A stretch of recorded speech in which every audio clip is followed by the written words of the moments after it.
Hi everybody, welcome back to Grandpa Pete's house. Grandpa Pete's studio for beautiful music and educational commentary. And today we're celebrating Franckmas. That's right, Franckmas. Now I'm sure that you've heard of Bachmas. I'm sure you've heard of that. That was Bach's 300th birthday back on March 21st, 1985 was, I guess, his 300th birthday. And we celebrate Bachmas every March 21st. And I'm sure that you've heard of Christmas. And Christmas is Chris's birthday. And that is every year on December 24th. And that's coming right up soon. And in a similar vein, this is Franckmas. December 10th, 2022 is Cesar Franck's 200th birthday. Isn't that something? Today is his bicentennial. Now, just in case you need a refresher on who Cesar Franck is or was, well, let me tell you something, a little tiny bit about music, and this is my educational commentary for you.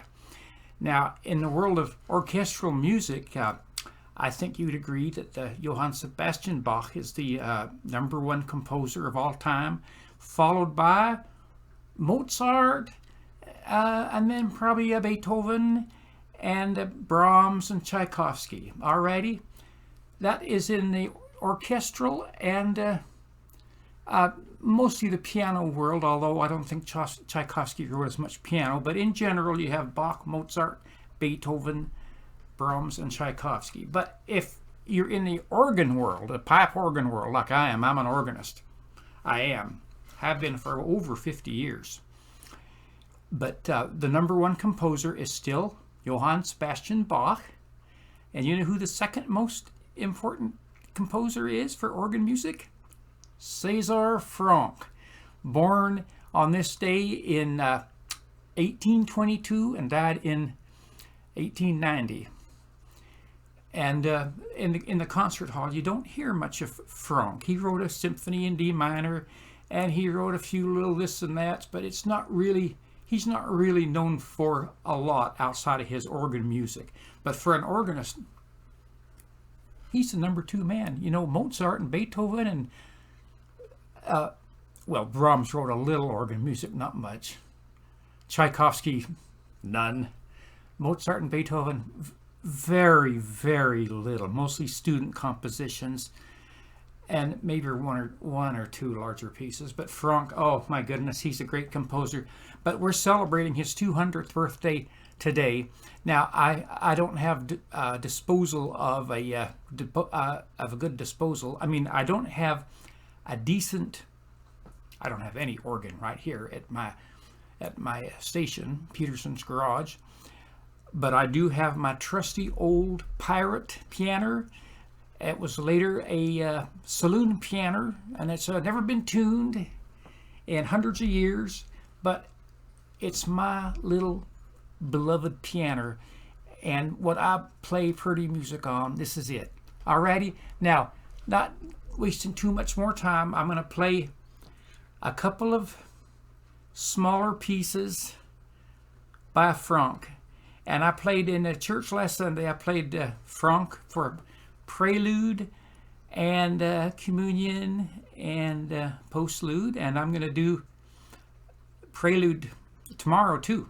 And this is going to be the prelude. This is from a small collection called L'Organiste. Now, he wrote a lot bigger organ pieces than this, but they don't lend themselves to pirate piano. This is for a little tiny organ, and it sounds good on a piano. So this is quasi allegro, followed by quasi something or other. Is it andante? That's right, andante. So we got a quasi allegro, followed by quasi andante, and that is birthday celebrations for Cesar Franck. Alrighty, here we go.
Alrighty, wasn't that a right pretty song?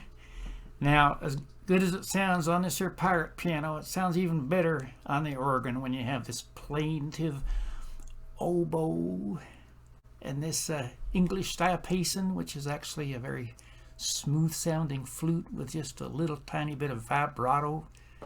Oh, it is so romantic. So this is Cesar Franck's 200th birthday, December 10th, 2022. And I suppose we'll be waiting wait another 100 years in 2122, and it'll be his 300th birthday. I may or may not be there. Alrighty, I'm already pretty old, but we'll have a nice Cesar Franck birthday on Grampa Pete's Beautiful Music Hour.